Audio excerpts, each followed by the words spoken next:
వ్యక్తి ప్రభునామాలు 2వ కొరింథీ పత్రిక 12వ అధ్యాయం 14వ వచనం మధ్య భాగం నుంచి చదువుతున్నాం. మీరు మీ సొత్తును కాదు మిమ్మునే కోరుచున్నాను. పిల్లలు తల్లిదండ్రుల కొరకు కాదు, తల్లిదండ్రులే పిల్లల కొరకు ఆస్తి కూర్చోదగినది కదా. పిల్లలు తల్లిదండ్రుల కొరకు కాదు, తల్లిదండ్రులే పిల్లల కొరకు ఆస్తి కూర్చోతగినది కదా. ప్రభు సహాయం కొరకు చిన్న ప్రార్థన చేసుకుని ధ్యానం చేద్దాం. ప్రేమ కలిగిన మా ప్రియ పరలోక తండ్రి, ఇంతవరకు ఏర్పాట్లన్నింటిలో మాకు తోడుగా ఉండి నడిపించినందుకే మీకు స్తోత్రాలు చెల్లిస్తున్నాం. ఈ సమయంలో మీ వాక్యమును వినాలని ఆశతో ఎదురు చూస్తుంటున్నాం ప్రభు. బలహీనుడినైనా నన్ను దయతో కనికరించి మన్నించి మరుగుపరిచి శ్రేష్టమైన మీ మాటలు మాకు అందించి మీ నామాన్ని మహింపరచుకోనమని, అన్ని విషయాల్లో మీకు మహిమను ఆరోపిస్తూ ప్రతి విధమైన ఆటంకాలను కూడా దూరపరచమని యేసుక్రీస్తు ప్రభు పేరట స్తోత్రం చెల్లించుకుంటూ ప్రార్థిస్తున్నాము తండ్రి. ఆమేన్. ప్రభునందు ప్రియ సోదరి సోదరులైన, ఈనాటి కాలం ముందు దేవుడు నాకు ఇచ్చినటువంటి తలంపు ఏంటి అనంటే, తాతార గారి మనవరాలు మొదటి పుట్టినరోజు సందర్భంలో, ప్రకాష్ కుమార్తె మొదటి పుట్టినరోజు సందర్భంలో ఈ ప్రత్యేకమైనటువంటి అవకాశాన్ని కాకినాడలో ఉన్న వాకలపూడి స్థానిక సంఘానికి ముందుగా హృదయపూర్వకమైనటువంటి వందనాలు తెలియచేసుకుంటూ, దేవుడు నాకు ఇచ్చినటువంటి తలంపులనే మీ మధ్యలో నేను పంచుకోవాలని ఆశపడుతుంటున్నాను. తల్లిదండ్రులు పిల్లలు అనేటువంటి వ్యవస్థల గురించి దేవుని మాటల్లో నుంచి మనం చూస్తే, అపోస్తలుడైన పౌలు గారు తల్లిదండ్రులను ఉద్దేశించి మాట్లాడుచూ, పిల్లలు మీ కొరకు కాదు, మీరే పిల్లల కొరకు అని తెలియచేశాడు. ఈ మాటలు దేవుని యొక్క వాక్యపు వెలుగులో తండ్రి యొక్క పాత్రను గురించి మనము ఆలోచన చేసినట్లయితే, పిల్లలు తల్లిదండ్రుల కొరకు కాదు, తల్లిదండ్రులే పిల్లల కొరకు ఆస్తి కూర్చోవలసి ఉంది అనే మాటను మనం చూస్తున్నాం. దేవుడు ఈ లోకాన్ని తన నోటి మహత్తు గల మాటతోటి సృష్టించి మానవుని తన స్వరూపంలో ఆయన చేసుకుని ఆదాము హవ్వని పేరు పెట్టి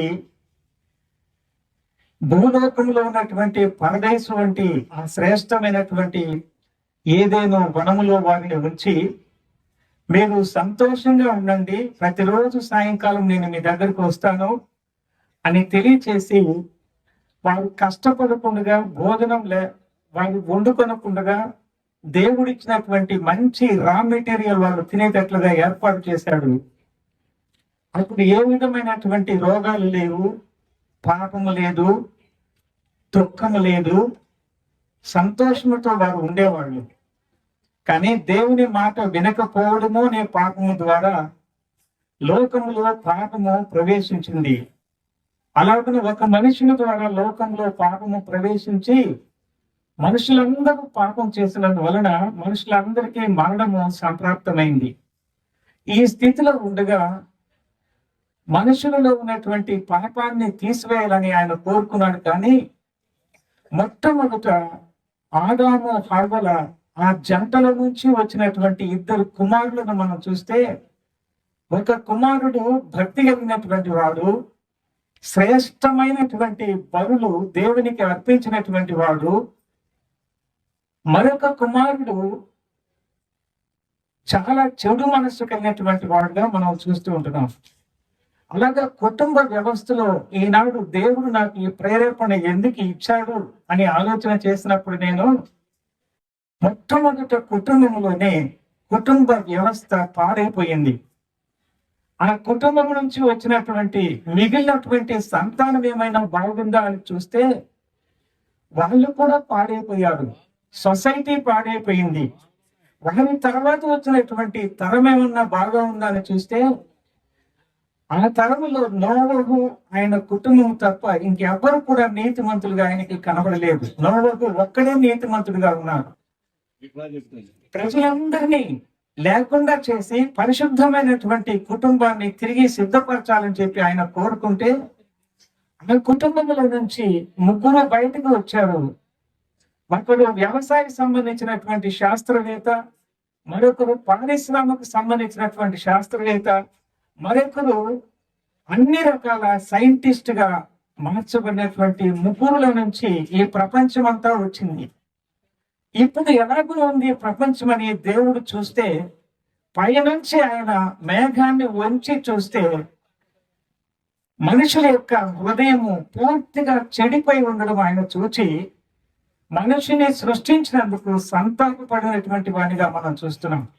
ఇట్టి వ్యవస్థను బాగు చేయడానికి అవసరంగా దేవుడు తన నోట నుంచి వచ్చినటువంటి మాటలను, దేవుని యొక్క ఇచ్చ నుంచి వచ్చినటువంటి మాటలను బైబిల్ గ్రంథంగా ఇచ్చి, ధర్మశాస్త్రంగా ఇచ్చి, ఈ మాటలను మీరు ఉంచుకొని ఎలాగున జీవించాలి, దేవుణ్ణి ఎలాగున సేవించాలి, కుటుంబంలో మీరు ఎలాగున ఉండాలి అని ఆయన చెప్తే, దాన్ని కూడా మాట వినకుండా పోయినటువంటి లోకాన్ని, చెడిపోయినటువంటి లోకాన్ని తిరిగి బాగు చేయాలని ఆయన కోరి ఒక బీద కుటుంబాన్ని ఆయన ఎన్నిక చేసుకొని, ఎవరు గుర్తించలేనటువంటి స్థితిలో బీదరాలుగా పవిత్రురాలుగా ఉన్నటువంటి కన్య మరియని ఆయన ఎన్నుకొని పురుషుని ప్రమేయం లేకుండా ఒక కుటుంబ వ్యవస్థను చేయాలని ఆయన కోరుకుని యేసుక్రీస్తు అనే పేరుతో ఈ లోకానికి వచ్చాడు. మనము క్రిస్మస్ మాసంలో ఉన్నాం. అలాగా పరిశుద్ధమైనటువంటి కుటుంబాన్ని చేయాలని ఆయన ఇష్టపడి ఈ లోకానికి వచ్చి పరిశుద్ధమైనటువంటి వారినిగా అందరినీ ఏర్పరచాలని కోరుకుని, అందుకోసంగా మనందరి పాప ప్రాయశ్చిత్తార్థమైనటువంటి శిక్షని మన మీద నుంచి తొలగించి, పాపం లేని ఆయన శరీరం మీద మనందరి పాప శిక్షను వేసుకొని, తన శరీరం అంతా దెబ్బలతో గాయములతో బాధ అనుభవిస్తుంటుండగా తన శరీరంలో ప్రాణానికి మూలాధారమైన చివరి రక్తపు బొట్టు వరకు మన కొరకు కార్చి ఆయన మరణించాడు, సమాధి కూడా చేయబడ్డాడు, తిరిగి ఆయన లేచాడు. దేవుడు గనుక నమ్ముకుంటే పాపానికి క్షమాపణ ఇస్తాడు, రక్షిస్తాడు. చెడిపోయిన హృదయాన్ని మంచి హృదయంగా మార్చి తన మాటలను హృదయంలో ఉంచి తన శరీరానికి ఆరోగ్యవంతమైనటువంటి జీవితాన్ని ఇచ్చి తన కుటుంబ వ్యవస్థను నష్టము లేకుండా లాభసాటిగా చేసి ఆ కుటుంబ వ్యవస్థ ద్వారా సొసైటీని బాగు చేసి ప్రపంచవ్యాప్తంగా ఉన్న ప్రతి కుటుంబాన్ని రక్షించాలని ఆయన కోరుకుని లోకానికి వస్తే, లోకంలో ఉన్నటువంటి పరిస్థితి ఎలాగున ఉందో నేటి దినాల్లో మనం చూస్తూ ఉంటున్నాం. ఇక్కడ కూర్చున్నటువంటి మనలో కూడా ప్రతి ఒక్కరము ఒక్కొక్క కుటుంబాన్ని కలిగి ఉన్నాం. వివాహం అయినా వివాహం కాకపోయినా కూడా తల్లిదండ్రులుగానైనా భార్య పిల్లలుగానైనా మేము ఒక కుటుంబాన్ని కలిగి ఉంటున్నాం. ఇతరులు ఎవరికి చెప్పుకోలేనటువంటి స్థితిలో కొన్ని రంగాల్లో ఓటమిని చూస్తున్నటువంటి వాళ్ళంగా మనం ఉండవచ్చు, లేకపోతే ప్రపంచంలో ప్రతి కుటుంబం ఉండవచ్చు. సంపూర్ణముగా ఏ కుటుంబము కూడా నిజమైనటువంటి ఆనందాన్ని, సంతోషాన్ని పొందుతుందా అని చూస్తే ప్రశ్నార్థకంగానే ఉంది. అలాంటి స్థితిలో ఉన్నప్పుడు దేవుడు తన దాసులతో ఈ రాత్రి మనతో మాట్లాడుతున్న మాట, తండ్రిగా పిల్లలకు కష్టపడి పనిచేసి సోమరి కాకుండా పనిచేసే మనసు కలిగి పనిచేసి తన యొక్క ఉద్యోగ వృత్తి వ్యాపారం ఏదైనా సరే భార్యను బిడ్డలను పురుషుడు పోషించాలి అని దేవుడు ఏర్పాటు చేశాడు. అందుకనే నీవు చెమట కార్చి భోజనం చేయాలని ప్రారంభంలోనే దేవుడు ఆజ్ఞనిచ్చాడు. అలాంటి స్థితిని పురుషుడు లేక తండ్రి ఎలాంటి పాత్రను వహించాలని ఈ గ్రంథంలో చూస్తున్నామంటే, బయటకు వెళ్ళి కష్టపడి పనిచేసి ఉద్యోగమా వ్యాపారమా వృత్తినా ఏదైనా సరే చేసి తన భార్యను ప్రేమిస్తూ పిల్లలను ప్రేమిస్తూ వారి అవసరాలు తీర్చేవాడుగా ఉంటూ దేవుని సంబంధించినటువంటి క్రమశిక్షణలో వారిని పెంచుతూ వారి ప్రతి అవసరాలు తీర్చుతూ వారి భద్రతను గురించి ఆలోచన చేసేటువంటి వాడుగా ఉండాలని మనం చూస్తూ ఉంటున్నాం. తల్లి బాధ్యతను మనం చూస్తే తల్లి ఏం చేయాలి అని అంటే, ఆమె ఇంట ఉండి భర్తకు లోబడి భర్తను ప్రేమిస్తూ తనకు దేవుడిచ్చినటువంటి కుమారులు కుమార్తెలు ఆ పిల్లలను ప్రేమిస్తూ తన ఇంటిని మేనేజ్ చేసేటువంటి సామర్థ్యం కలిగినటువంటి ఇల్లాలుగా ఉండాలని దేవుని యొక్క వాక్యంలో మనము చూస్తాం. కానీ ఈ నేటి దినాల్లో స్త్రీ అనేటువంటి ఆ పాత్రలో మన కుటుంబంలో మనం ఎలాగనో ఉంటున్నాం. పురుషుడు బయట ఉద్యోగం చేస్తూ వ్యాపారం చేస్తూ లేక వృత్తి ధర్మాన్ని నిర్వహిస్తూ ఇంటిళ్ళ పాదిని పోషించే బాధ్యతను కలిగి ఉంటాడు. లేక తల్లి పిల్లలను పోషిస్తున్నటువంటి తండ్రికి లోబడుచు తన ఇంటిలో ఉన్నటువంటి పరిస్థితులన్నిటినీ మేనేజ్ చేస్తూ ఎవరికి ఏ కష్ట నష్టం రాకుండా చూసుకోవాల్సిన బాధ్యత తల్లి మీద ఉంది అనేటువంటి సత్యాన్ని బైబిల్ గ్రంథము వివరిస్తూ ఉంది. పిల్లల యొక్క పోషణను తండ్రి చూస్తున్నప్పుడు పిల్లలు ఎక్కడికి వెళ్తున్నారు, ఏం చేస్తూ ఉన్నారు, స్కూల్కి వెళ్ళారా లేదా, హాస్టల్లో వదిలిపెట్టి వచ్చాము, హాస్టల్లో ఎట్లా ఉన్నారు, వాళ్ళ పుస్తకాలు రిజిస్టర్స్ లో వాళ్ళ సంతకాలు ఉంటున్నాయి, వాళ్ళు లోపల ఉన్నారా బయట ఉన్నారా, వీటన్నిటిని ఆలోచన చేయాల్సినటువంటి దినాల్లో మనం ఈనాటి కాలమందు మనం ఉంటున్నాం. బైబిల్ గ్రంథంలో సామెతల గ్రంథం 31వ అధ్యాయంలో 4వ వచనం నుంచి చివరి వచనం వరకు మనం చదువుకుంటే అక్కడ ఒక ఇల్లాలు ఉంది. స్త్రీ ఇంటి వారికి ఏ కష్టము రాకుండా చూస్తూ ఉంది. తను కష్టపడి పని చేస్తుంది, ఇంట పురుషుని చూసుకుంటూ ఉంది. ఆ యొక్క ఇల్లు మేనేజ్మెంట్ కింద ఆమె మేనేజ్మెంట్ కింద ఉన్నందువలన ఏ కొరత లోటు లేకుండా అప్పుల పాలు కాకుండా లాభసాటిగా ఉన్నటువంటి స్థితిని కలిగి ఉందని బైబిల్ గ్రంథంలో మనం చూస్తుంటున్నాం. అలాగున తల్లి యొక్క పాత్రను గురించి బైబిల్ గ్రంథం తెలియచేస్తుంటే పిల్లల యొక్క పాత్రను మనం చూస్తే పిల్లలు తల్లిదండ్రులకు లోబడి ఉంటూ వాళ్ళని గౌరవిస్తూ దేవుని యొక్క మాటల ద్వారా తల్లిదండ్రులు వీరిని క్రమశిక్షణలో పెట్టినప్పుడు ఆ క్రమశిక్షణలో నడుచుకుంటూ దేవుని ఘనపరిచేటువంటి వారుగా ఉండాలి అని దేవుని యొక్క వాక్యంలో మనం చూస్తూ ఉంటున్నాం.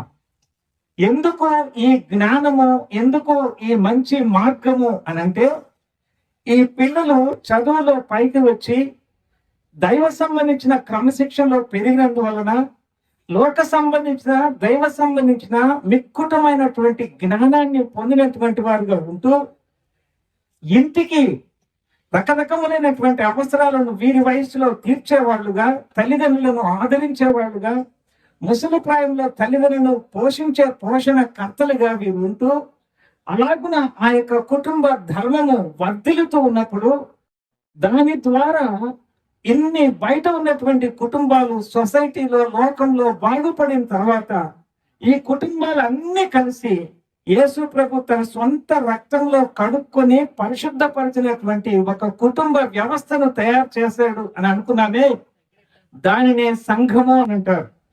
అన్ని కుటుంబాలు కలిసి ఒక్క కుటుంబంగా దాన్ని సంఘము అని బైబిల్ గ్రంథము తెలియచేస్తుంది. Many families become a family that is called the church అనేది మనం చూస్తున్నాం. ఈనాటి కాలమందు ఆ సంఘంలో ఉన్నటువంటి ఒక్క కుటుంబంగా పిలువబడుతున్నటువంటి ఆ కుటుంబము ఇన్ని కుటుంబాలు ఇంటి దగ్గరనే క్రమశిక్షణ తల్లిదండ్రుల దగ్గర తీసుకున్న కారణం చేత ఆ సంఘములో వారు ఎలాగో నడుచుకోవాలో ముందే తెలుసుకొని సంఘానికి వచ్చారు కనుక అందులో ఏ విధమైనటువంటి కల్మషము లేకుండా లోకంలోకి అందించాల్సినటువంటి మంచి వార్తని వారు ప్రకటించేటువంటి వారుగా ఉంటారనేటువంటి సత్యాన్ని మనం చూస్తూ ఉంటున్నాం. ప్రియమైన సోదరి సోదరులారా, మన యొక్క పాత్ర తండ్రిగా, మన యొక్క పాత్ర తల్లిగా, మన యొక్క పాత్ర పిల్లలంగా ఎలాగను ఉంటున్నాం. ఇప్పుడు చెప్పబడినటువంటి ఈ మాటలను బట్టి ఏదైనా కొరత ఉందా అనేది ఆలోచన చేసుకొని మన మనసులను సరి చేసుకొని మన యొక్క పాత్ర తండ్రిగా, తల్లిగా, పిల్లలంగా సరైనటువంటి క్రమశిక్షణలో మనం ముందుకు పోయినప్పుడు మాత్రమే మన దేహంలో ఆరోగ్యం ఉంటుంది, మన ఇంటిలో ఆరోగ్యం ఉంటుంది, మన యొక్క వీధిలో మన ఇంట్లో ఉన్న క్రమశిక్షణ వలన బయట ఎక్కడ గొడవలు చేయకుండా మనం ఉండడం వలన మన ఇంటి ప్రక్క వారికి, మన చుట్టుపక్కల ఉన్నటువంటి వారికి ఈ మంచితనాన్ని పంచినటువంటి వారంగా ఉంటాము. దాని ద్వారా వారు కూడా మంచి మార్గంలో నడవడానికి అవకాశం ఉంటుంది. ఇదే దేవుని యొక్క ఇష్టంగా మనము ఈ వాక్య భాగాలలో మనం గమనిస్తూ ఉంటున్నాం. ఇలాగున ఉండమని దేవుడు చెప్తే అలాగ మనం ఉంటున్నామా లేదా పరీక్ష చేసుకోవాలి. అంతవరకు మనం గమనించాం కదా. ఇప్పుడు ఏ తల్లిదండ్రులైనా కూడా పిల్లలకు ఏమి ఇవ్వాలి అని కోరుకుంటారు. 2 మాటలు మనం చూద్దాం. సాధారణంగా మా యొక్క కుమారులు, మా కుమార్తెలు ఉన్నత విద్యను అభ్యసించి మంచి ఉద్యోగంలోనికి రావాలి, మంచి చక్కనైనటువంటి భార్య మా పిల్లవాడికి కావాలి, మా బిడ్డకి మంచి భర్త కావాలి, వారికి మంచి ఇల్లు కావాలి, వారికి మంచి హోదా కావాలి, వారికి మంచి వస్త్రాలు కావాలి. ఏది కావాలని ఏ తల్లిదండ్రుని మనం వెతికి కోరి అడిగినా కూడా ఏం చెప్తారంటే ది బెస్ట్ అంటారు. అంతే కదండి. ఏ స్థాయిలో ఉన్నటువంటి తల్లిదండ్రులైనా తమ బిడ్డలు ది బెస్ట్ స్టేటస్ లో ఉండాలని కోరుకుంటారు. మనం కూడా కోరుకుంటాం, నేను కూడా కోరుకుంటాను. కానీ ఏది ది బెస్ట్? లోకంలో ది బెస్ట్ అనేటువంటిది ఎక్కడన్నా మీరు చూసారా? ది బెస్ట్ అనుకునేటువంటి పరిస్థితులు ఎలాగూ ఉన్నాయి అని మనం దేవుని యొక్క వాక్యపు వెలుగులో మనం చూస్తే, దేవుని వాక్యం అంతా చదివిన తర్వాత, ఈ ధ్యానాన్ని గురించి నేను ధ్యానం చేసిన తర్వాత ది బెస్ట్ ప్లేస్ అనేటువంటిది ఎక్కడైనా ఉందా అని ఆలోచన చేస్తే నాకైతే ఎక్కడా కనబడలేదు. ఏ దేశానికి వెళ్ళినా, ఏ భాష మాట్లాడే వాళ్ళ మధ్యలోనికి వెళ్ళినా, ఏ ప్రాంతానికి వెళ్ళినా, ఏ ఊరికి వెళ్ళినా మంచితనంతో ఊరంతా ఉంది అని చూడడానికి, ఇది మంచి ప్లేస్ అని చెప్పుకోవడానికి అవకాశం ఉంది అంటే ఎక్కడ కూడా లేదు. ఏది బెస్ట్ ప్లేస్ అని చూస్తే church is the best place. ఇందాక మనం చెప్పుకున్నాం కదా, అనేక కుటుంబాలు కలిసి ఒక్క కుటుంబంగా, క్రీస్తు ప్రభు రక్తంలో కొనబడినటువంటి కుటుంబంగా, దేవుని యొక్క క్రమశిక్షణలో ఇంట్లోనే పెరిగినటువంటి కుటుంబాలుగా, దేవుని సువార్త క్రిందకు వచ్చినటువంటి కుటుంబాలుగా ఉన్నందువలన ఆ స్థలానికి వెళితే మన కొరకు ప్రార్థిస్తారు, మన కుటుంబాల క్షేమాన్ని గురించి ఆలోచన చేస్తారు, మన గురించినటువంటి దేవుని యొక్క వాక్యాన్ని, యేసుక్రీస్తు ప్రభు లోకానికి చూపించిన ప్రేమని చాటి చెప్పినటువంటి వాళ్ళు అక్కడ ఉంటారు. మన ఇంట్లో ఏదైనా కష్టం వస్తే వారి కష్టంగా భావించి ఇంటికి వచ్చి అవసరమైతే రక్తమైనా దానం ఇస్తారు, ఇంకేదైనా సహాయం చేస్తారు. దేవుని యొక్క ప్రేమ కలిగినటువంటి the best place is the church. ఈ రోజున సర్వలోకంలో ఉన్నటువంటి వారందరూ క్షేమంగా ఉన్నారు. కారణం ఏంటంటే జీవము కలిగిన దేవుని నమ్ముకున్నటువంటి, రక్షించబడినటువంటి వాళ్ళు, కొట్టినా మారు మాట్లాడినటువంటి వాళ్ళు, తిట్టినా మారు మాట్లాడినటువంటి వాళ్ళు, నిందించినా మళ్ళీ మాట్లాడినటువంటి వాళ్ళు, సమస్తాన్ని సహించేటువంటి గుణగణాలను యేసు ప్రభు శిలువ శ్రమలో ఆయనను చూచి నేర్చుకున్నటువంటి వాళ్ళు ఉన్నారు. కనుక ఈనాడు ప్రపంచవ్యాప్తంగా ప్రశాంతమైనటువంటి వాతావరణాన్ని మనం చూస్తూ ఉంటున్నాం. చాలా మంది నరమాంస భక్షకులు మార్చబడ్డారు, వ్యభిచారులు మంచివాళ్ళుగా మార్చబడ్డారు, దుర్మార్గులు మంచివాళ్ళుగా మార్చబడ్డారు, బందిపోటు దొంగలు సహా వాళ్ళు జీవితాలు మార్చుకున్నారు. ఇవన్నీ మనుషుని యొక్క మనసు లోపల మార్పు అనేటువంటిది సర్వలోకంలో ఉన్న అన్ని రకాల విజ్ఞానాన్ని తీసుకుని వచ్చి పెట్టినా కూడా ఏ వ్యక్తి మనస్సును మార్చలేవు. కానీ యేసు ప్రభు యొక్క శిలువలో చూపించినటువంటి ఆ ప్రేమ, పాపమే లేనటువంటి ఆయన శరీరం మీద మన పాపానికి రావాల్సిన శిక్షణ వేసుకొని, తండ్రి వీరు ఏం చేస్తున్నారు వీరికి తెలియదు, వీరిని క్షమించండి అని చెప్పినటువంటి ఆయన ప్రేమని రుచి చూచినటువంటి దేవుని పిల్లల యొక్క ప్రవర్తన, వాళ్ళ యొక్క జీవన విధానము ప్రపంచాన్ని మార్చివేస్తుంది. అది వారి ద్వారా కాదు, కానీ వారిలో ఉన్నటువంటి యేసు ప్రభువుకు సంబంధించినటువంటి మంచితనము ద్వారా అనేది మనం చూస్తూ ఉంటున్నాం. ఇలాగున మనం ఆలోచన చేసినప్పుడు నాకేమనిపిస్తుందంటే, ఒక 2 బెస్ట్ బెనిఫిషియల్ గిఫ్ట్స్ అనేటువంటి నేను ఆ పాపకి పుట్టినరోజు సందర్భంలో మీకు కూడా ఇవ్వాలని అనుకుంటున్నా. నా దగ్గర ఒక 2-3 గిఫ్ట్ పెట్టాడు ప్రకాష్. అంకుల్ మీ ఇష్టం, ఎవరికైనా నేను చెప్పాడు నా బ్యాగ్ లో, అందుకని బ్యాగ్ తెచ్చుకున్నాను నేను. ఎవరికి వెళ్తే నాకు తెలియదు, కానీ ఒకవేళ అందరికీ రావు, కానీ ఈ 2 గిఫ్ట్స్ మాత్రం మీరు తీసుకెళ్ళవచ్చు ఉచితంగా. అవి ఏమిటి అని అంటే, ద బెస్ట్ నాలెడ్జ్ ఒకటి, రెండవది ద బెస్ట్ వే. ఇవి 2 ఈ చదివినటువంటి వచనం లాగా ఉన్నాయి. సర్వోత్తమమైనటువంటి మార్గము.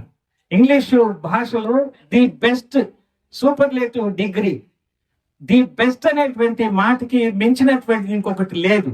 అంటే ప్రతి ఒక్క కుటుంబంలో ప్రతి ఒక్క బిడ్డకి తల్లిదండ్రులుగా మనం కోరుకోవాల్సింది వాళ్ళు మంచి జ్ఞానము కలిగినటువంటి వారుగా ఉండాలి. ది బెస్ట్ నాలెడ్జ్ మా బిడ్డలకు ఉండాలని కోరుకుంటారు. ఈనాడు లోకంలో ఉన్నటువంటి విద్యార్థులు, విద్యా వ్యవస్థ మనం చూస్తే పోటీతత్వంతో ఒకరిని మించి ఒకరు మార్కులు తెచ్చుకుంటున్నారు. 100 తర్వాత ఇంకేమైనా వేస్తారంటే అవి కూడా తెచ్చుకునేదానికి సిద్ధపడుతూ ఉంటున్నారు. లోకంలో ఏ రకమైన యూనివర్సిటీకి వెళ్ళినా, ఆక్స్ఫర్డ్ యూనివర్సిటీకి వెళ్ళినా, ఏ ప్రపంచంలో ప్రపంచవ్యాప్తంగా ఉన్నటువంటి మొదటి స్థాయిలో ఉన్నటువంటి యూనివర్సిటీకి వెళ్ళి చదివినా బుక్ నాలెడ్జ్ వస్తుంది, కానీ దైవ సంబంధించినటువంటి నాలెడ్జ్ అనేది రాదు. దేవుని యొక్క వాక్యంలో నుంచే మనకు ఆ యొక్క నాలెడ్జ్ అనేది, జ్ఞానం అనేది రావాల్సి ఉంది. ఎలాగనేది వస్తుంది? యేసుక్రీస్తు ప్రభు లోకంలో ఉన్నప్పుడు ఆయన ఒకే అంగీని ధరించి ఒక పేద కుటుంబంలో జీవించాడు. నడిచి వెళుతూ ఉంటే రోగులను బాగుపరిచాడు, చనిపోయిన వాళ్ళని లేపాడు, నీళ్లను ద్రాక్షరసంగా చేశాడు, నీళ్ల మీద నడిచాడు, వస్త్రపు చెంగులో స్వస్థత ఇచ్చాడు, తన భూమి నేల మీద రాసి బురదతోటి పుట్టుగుడ్డు వాడికి చూపునిచ్చాడు. ఇలాంటి అద్భుతాలను ఎన్నో చేశాడు. ఎవరికైనా తెలుస్తుందా?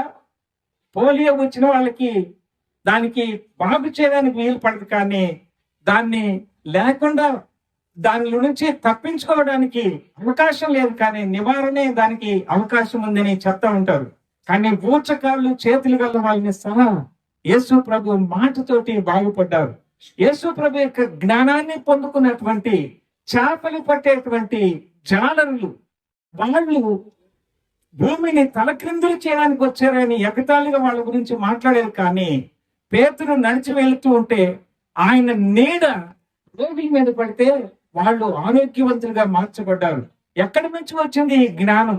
విద్య లేని పామరులు దేవుని యొక్క ప్రేమని ప్రకటిస్తూ ఉంటే ఒకే ఒక్క మాటతోటి, ఒక్క వర్తమానంతో వేల మంది ముష్కరులైనటువంటి వాళ్ళు, కఠినాత్ములైనటువంటి వాళ్ళు యేసు ప్రభు మంచిని గురించి విని మార్పు చెందినట్టుగా మనం చూస్తూ ఉంటున్నాం. మంచి జ్ఞానము, ది బెస్ట్ నాలెడ్జ్ అనేది మన యొక్క పిల్లలకు కావాలి అని మనం కోరుకునేటువంటి వారంగా ఉండాలి. ఫిలిప్పీ పత్రికలో 3వ అధ్యాయము 8వ వచనంలో అపోస్తలుడైన పౌలు గారు ఆ యొక్క జ్ఞానాన్ని గురించి ఆయన మాట్లాడుతూ తెలియజేసినటువంటి మాట మనం చూస్తే, నిశ్చయముగా నా ప్రభు అయిన యేసుక్రీస్తును గుర్చిన అతి శ్రేష్టమైన జ్ఞానము నిమిత్తమై సమస్తమును నష్టముగా ఎంచుకొనుచున్నాను అంటున్నాడు. అపోస్తలుడైన పౌలు గారు చదివినంత విద్య ఆనాడు ఈనాడు ఏనాడు కూడా ఎవరు చదవలేనటువంటి విద్య. అంత గొప్ప విద్వాంసుడిగా ఉన్నటువంటి ఆయన, అంత మతపరమైన నిష్ట కలిగినటువంటి ఆయన తెలియచేస్తూ, నా ప్రభువైన యేసుక్రీస్తును గూర్చిన అతి శ్రేష్టమైన జ్ఞానము నిమిత్తమై సమస్తమును నష్టముగా ఎంచుకొనుచున్నాను. యేసుక్రీస్తును గూర్చినటువంటి అతి శ్రేష్టమైనటువంటి జ్ఞానము అనేటువంటి మాట మనం చూస్తున్నాం.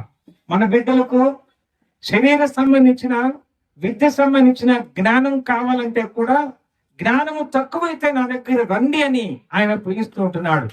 మనుషుల యొక్క జ్ఞానము ఈ లోకంలో ఎన్నో రకాలైనటువంటివి సాధించవచ్చు, కానీ ఏ మనుషుని యొక్క మనస్సును మార్చడానికి అవి పనికిరావు.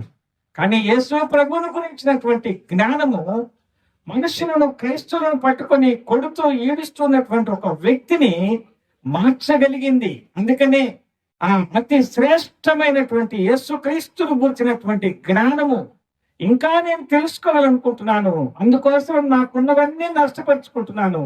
ఆయన ఇంకా స్పష్టంగా నేను తెలుసుకోవాలని ఆశపడుతున్నాను అని అంటున్నాడు.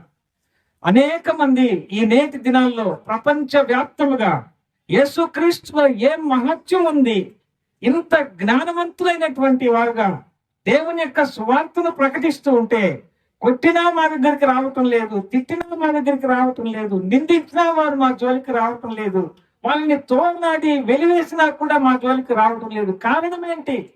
ఈ జ్ఞానము దైవ సంబంధించినటువంటి జ్ఞానము అని అనేక మంది పరిశోధనలు చేస్తూ ఉంటున్నారు. కాబట్టి ది బెస్ట్ జ్ఞానం అని అంటే నా ప్రభు అయిన యేసుక్రీస్తును గురించిన జ్ఞానము, అది అతి శ్రేష్టమైనటువంటిది అనే మాట మనం చూస్తూ ఉంటున్నాం.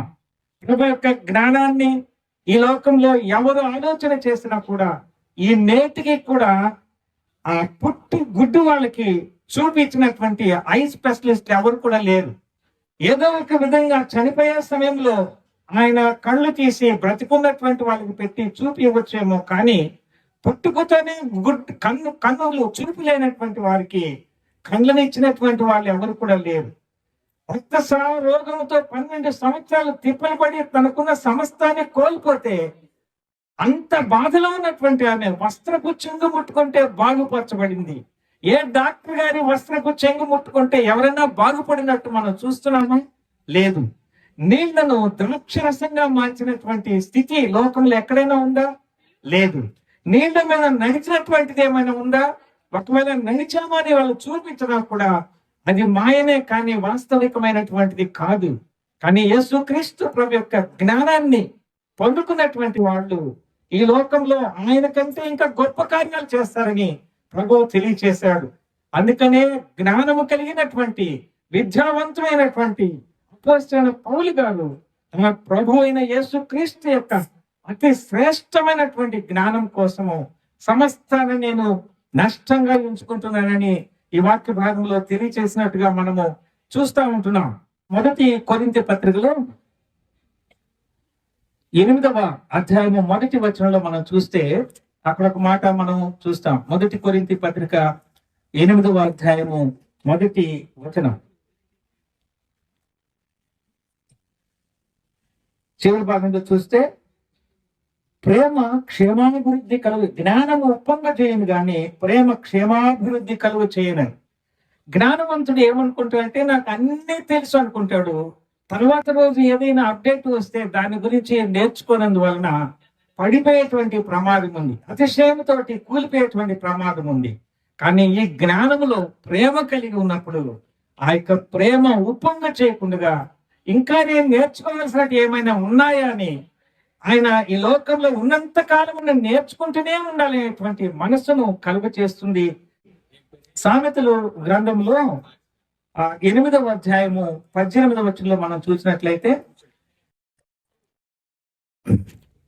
సామెతల గ్రంథము 8వ అధ్యాయము 18వ వచనంలో, ఐశ్వర్య ఘనతలను స్థిరమైన కలినియు నీతియు నా యొద్ద ఉన్నవి అని జ్ఞానము తెలియచేస్తుందని ఈ మాటలు మనం చూస్తున్నాం. ఏమున్నాయి? జ్ఞానములో ఐశ్వర్యం ఉంది, ఘనతలు ఉన్నాయి, స్థిరమైన కలిమి ఉంది, నీతి ఉంది. ఈ నాలుగు స్తంభాల వల్లే దేవుని సంబంధించిన ది బెస్ట్ నాలెడ్జ్ అనేది మనకు ఉంటే, మన పిల్లలకు ఉంటే, ఒకటి ఐశ్వర్యం ఉంటుంది, రెండోది ఘనతలు ఉంటాయి, మనల్ని గౌరవిస్తారు, మూడవది కలిమి ఉంటుంది, స్థిరమైనటువంటి కలిమిగా ఉంటుంది, తరిగిపోయేటువంటిది కాదు ఉండదు, నాలుగవది నీతి అనేటువంటిది మనకు ఉంటాయి. ఇవి 4 స్తంభాలు ఒక కుటుంబాన్ని నిలువబెడతాయి లోకంలో. ఇతరుల దగ్గర తల దించుకునేటట్టుగా కాకుండా మన పిల్లల గురించి తల్లిదండ్రులుగా మనం తల ఎత్తుకునేటట్టుగా ఆ బిడ్డల యొక్క ప్రవర్తన లోకంలో ఉంటుంది. మనల్ని చూచినప్పుడు లోకము కూడా మనల్ని గౌరవించేటట్టుగా ఉంటుందని ఇందులో మనము చూడగలుగుతూ ఉంటున్నాం. రెండవ మాట మనం చూస్తే, మోర్ ఎక్సలెంట్ వే, సర్వోన్నతమైనటువంటి మార్గమని ఈ యొక్క మార్గానికి పేరున్నట్టుగా మనం చూస్తూ ఉంటున్నాం.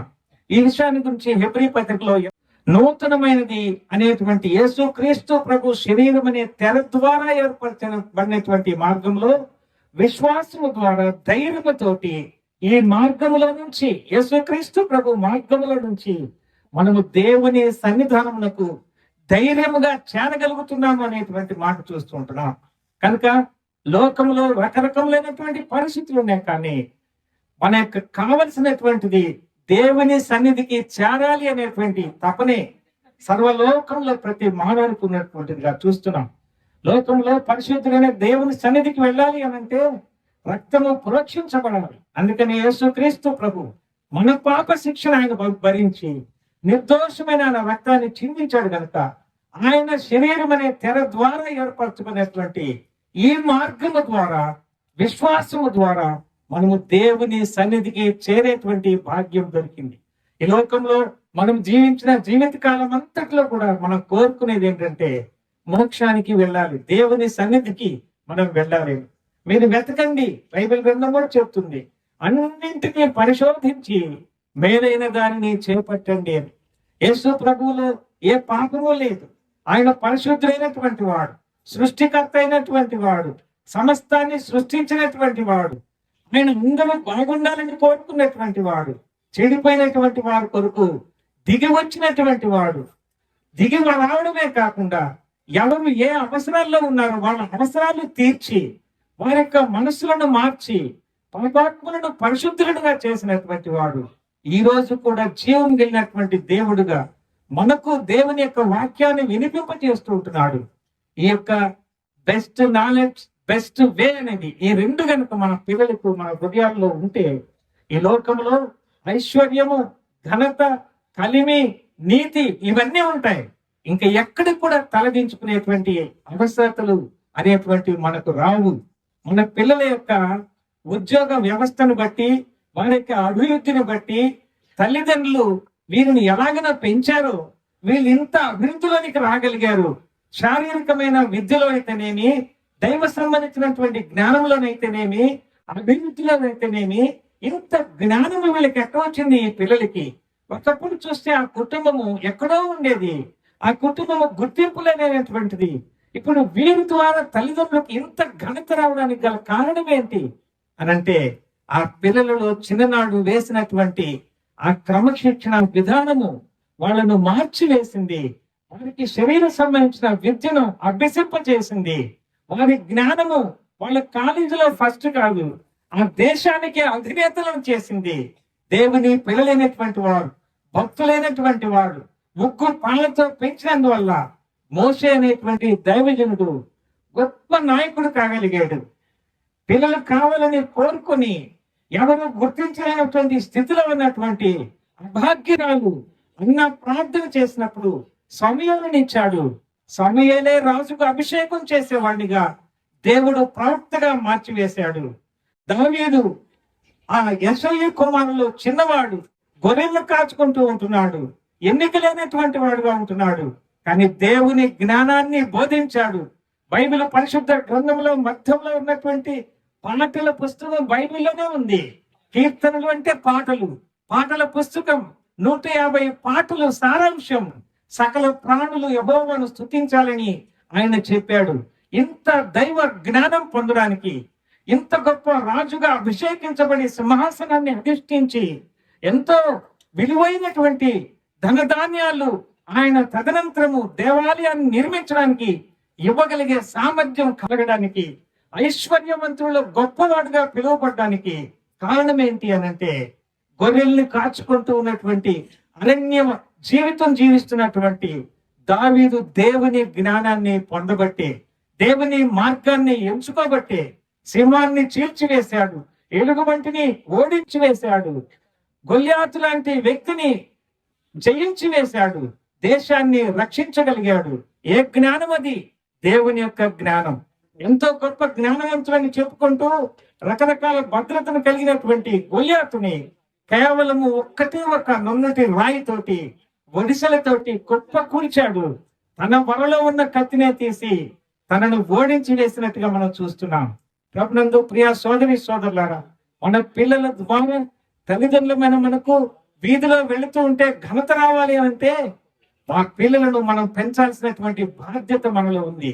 తండ్రిగా, తల్లిగా, పిల్లలుగా మనం చేయాల్సిన కర్తవ్యం మనం చేసి దేవునికి మన జీవితాన్ని అప్పగిస్తే ఆయన మనలను లోకంలో తల ఎత్తుకొని తిరిగేటువంటి వారినిగా ఆయన చేసేవాడుగా ఉంటాడని నేను మనవి చేస్తున్నాను. ఇవి అనుభవించి మీ మధ్యలో నేను పంచుకుంటూ ఉంటున్నాను. మీరు కూడా అక్షరార్థంగా దేవుని సన్నిధిలో మీరు ఉండాల్సిన స్థితిలో ఉండి ఆయన అడిగితే మిమ్మలను మీ బిడ్డలను ఆయన ఆశీర్వదించేటువంటి వాడుగా ఉంటాడని మీ సముఖంలో ఈ మాటలను తెలియజేస్తూ ఉంటున్నాను. ఇలాగ ఒక మాట మనం చూస్తే ఆదికాండం 47వ అధ్యాయం 11వ వచనంలో, అది కూడా తీసి చదవటం లేదు సమయాన్ని బట్టి, యోసేపు అమ్మబడినటువంటి వాడుగా ఐగుప్తుకు వెళ్ళిపోయిన తర్వాత కరువు సంవత్సరాలలో పండుగ పండినటువంటి సంవత్సరాలలో పంటను భద్రపరిచి కరువు సంవత్సరాల్లో అందరికీ దేశంలో ప్రజలకి ఆహారాన్ని పంచిపెట్టేటువంటి జ్ఞానాన్ని మొట్టమొదట ఫుడ్ కార్పొరేషన్ అనేది యోసేపులో నుంచే ప్రారంభమైంది. అన్నలు ఇతనిని అమ్మివేశారు, కానీ అన్నలకు తండ్రికి పోషణకర్తగా దేవుడు యోసేపును ఆశీర్వదించినట్టుగా చూస్తున్నాం.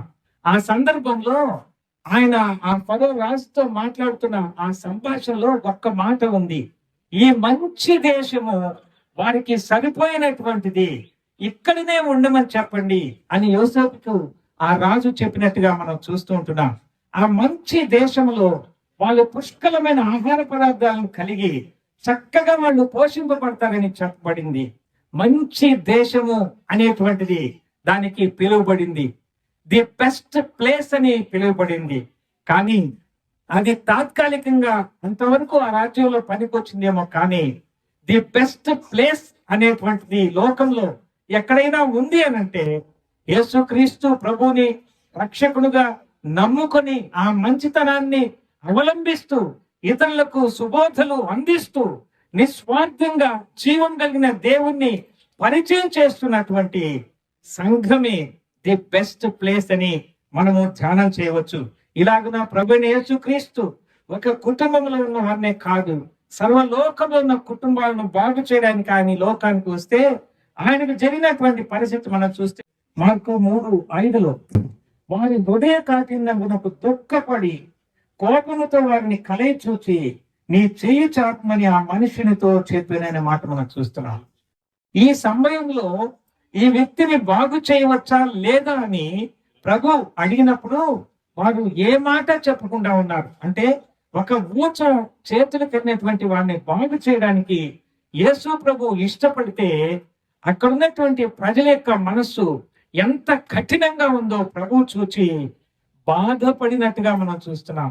మనుషుల యొక్క హృదయాల కఠినత్వానికి, కుటుంబాలను బాగు చేయడానికి, రోగులను బాగు చేయడానికి, బీదలను ఐశ్వర్యవంతులుగా చేయడానికి, ఘనత లేనటువంటి వారికి ఘనతని ఇవ్వడానికి, నీతి లేనటువంటి వాళ్ళకి నీతిని ఇవ్వడానికి, కలిమి లేని వారికి కలిమిని ఇవ్వడానికి, ఆయనకు కలిగిన స్వాస్థ్యంలో పాలిభాగస్వం ఇవ్వడానికి వచ్చిన ప్రభువుకి వారి యొక్క హృదయ కాఠిన్యం చూసినప్పుడు ఎంత దుఃఖము కలిగిందో మనం చూస్తూ ఉంటున్నాం.